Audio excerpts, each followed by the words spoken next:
السلام عليكم ورحمة الله وبركاته. أخباركم عاملين إيه؟ معاكم محمود من ملعب الخولي.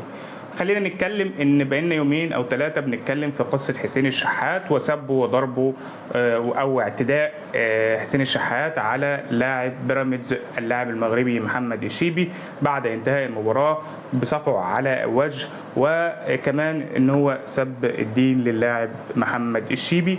وتم اعتذار من حسين الشحات وتم التصعيد من نادي بيراميدز وتم فرض عقوبة من اتحاد الكرة المصري مباراتين و20,000 جنيه على حسين الشحات وعقوبة مالية أخرى على حسين الشحات من النادي الأهلي. ولكن كابتن معتز إينو ساب كل اللي بيحصل وساب الاعتداء اللي حصل من حسين الشحات وساب سب الديني اللي حصل من حسين الشحات للاعب محمد الشيبي، ومسك ان محمد او حسين الشحات كيفه بالضربه بتاع القلم على محمد الشيبي. طبعا كان معاه موجود الكابتن محمد عبد الله والكابتن محمد فاروق في الاستوديو التحليلي، واتكلموا ازاي يا كابتن معتز ان حضرتك بتقول كده. المفروض ان كابتن معتز يطلع يتكلم ويقول ان اللي حصل ده مش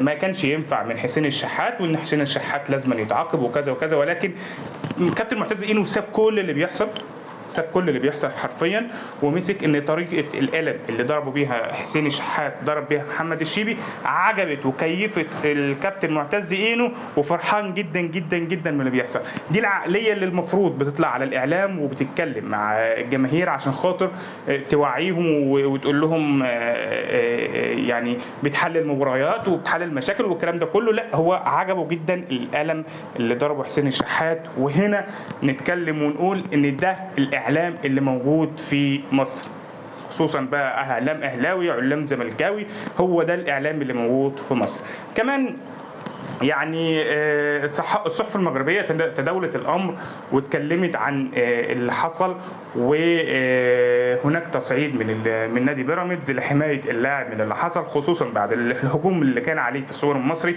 وأيضا ضربه أمام جماهير النادي الأهلي وشتيمة النادي الأهلي. حسين الشحات ذكر إن محمد الشيبي سبه بأمه وسبه بزوجته.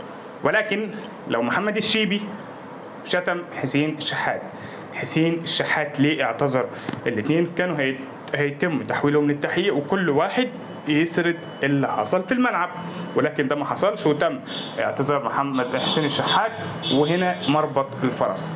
الفترة الجاية فيها مناوشات كتير جدا جدا جدا في الرياضة المصرية، انتظرونا وتغطية حصرية على ملعب الخولي للبطولة العربية وأول مباريات الزمالك مع الاتحاد المنستيرلي الجمعة الجاية إن شاء الله. سلام.